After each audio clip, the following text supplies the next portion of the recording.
Okay, so for our first theme that we chose for Romeo and Juliet, we did Fate and Destiny. It was one of the main themes along with the power of hate and love, but we decided to start with this because it really ties everything all together. What was the first example of Fate and Destiny?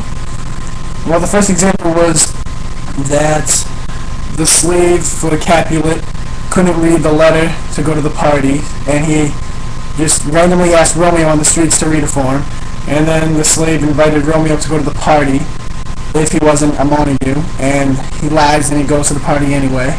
And then at the party, Rosaline ends up not actually going, and Rosaline was actually told reason for going to the party, and it ends up that she actually didn't even go.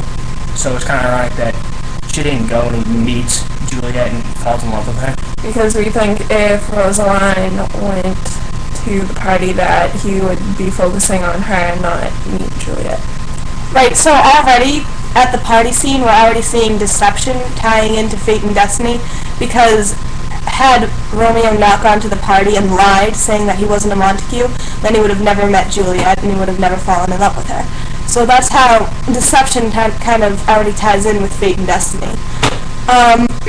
The next example of Fate and Destiny that we found in Romeo and Juliet was actually towards the end, when Friar John happened to not be able to deliver the letter to Romeo to tell him that Juliet wasn't in fact dead, that she was just asleep, and that was destiny, so that he would actually go to the mausoleum and think that she was dead. and that he would rescue her, but he ended up thinking that Juliet was dead and ended up killing himself. And then Juliet happens to awake and find Romeo laying next to her dead, so she ends up killing herself. So basically this is all Friar Lawrence's fault. And also the nurse, because she played a major role in this too. Friendships and relationships actually had another huge part in this. Considering if the nurse wasn't friends with Juliet and Friar wasn't friends with Romeo, then they would never have even gotten married. Or not even like friends, like really close, like family almost.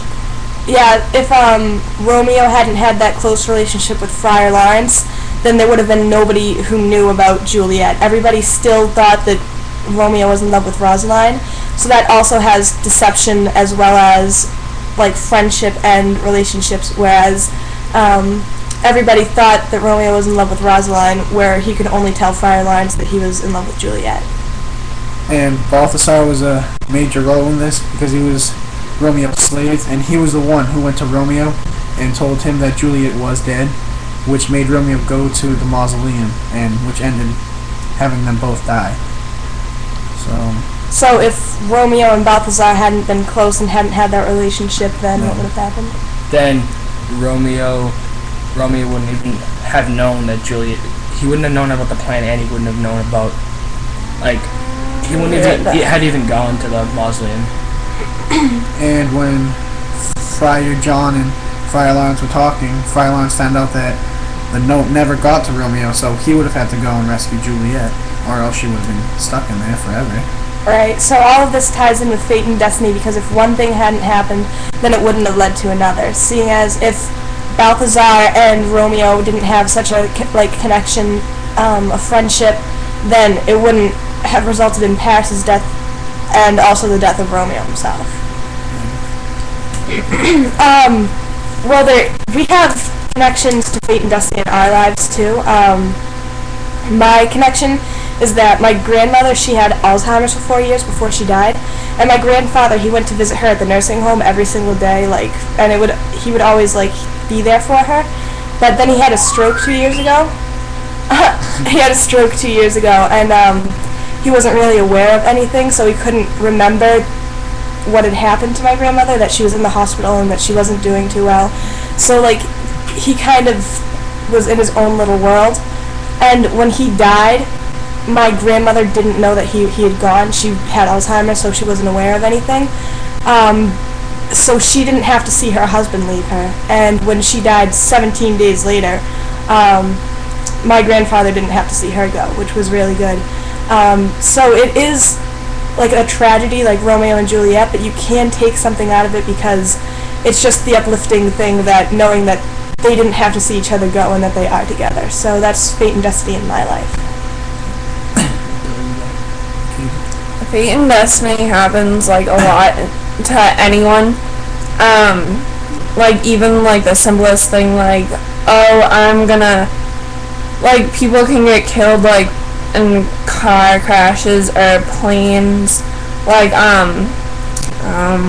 9/11, but also like everyday like car crashes. Like someone could be like, oh, you don't have to drive, I'll drive you, or like some things can just like say, like if I wanted to go somewhere, my mom wouldn't let me, and then the person driving me ended up dying that night. It's like fate and destiny that if I was in the car I would have died, but if my mom hadn't have saved me from going, then I would have died.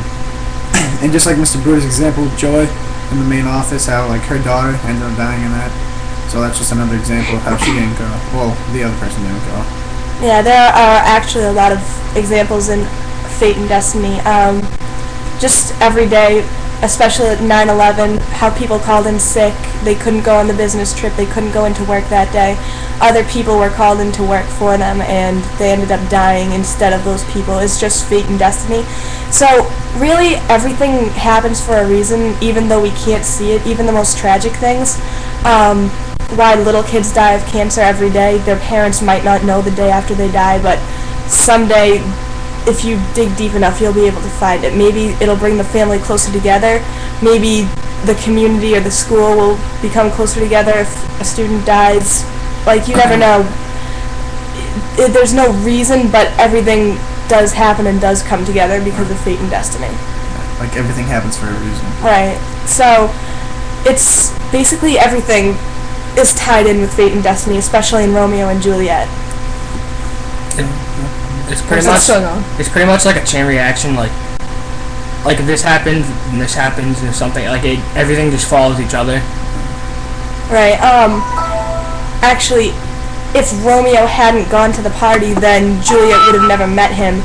She would have had to eventually marry Paris, and had Romeo not gone to the party, that would have prevented his death. Also, the death of Tybalt, because Tybalt wouldn't have been mad at him for going to the party. Mercutio wouldn't have died. Juliet wouldn't have died because she wouldn't have fallen in love with Romeo, and Paris wouldn't have died because he would have never been at the mausoleum.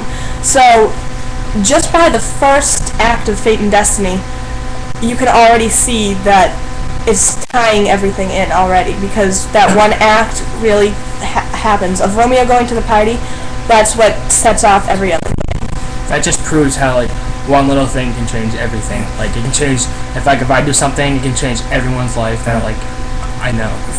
Right. So, do you think? So that's what we have about fate and destiny and Romeo and Juliet, and we also have, our next theme is the power of love and the power of hate.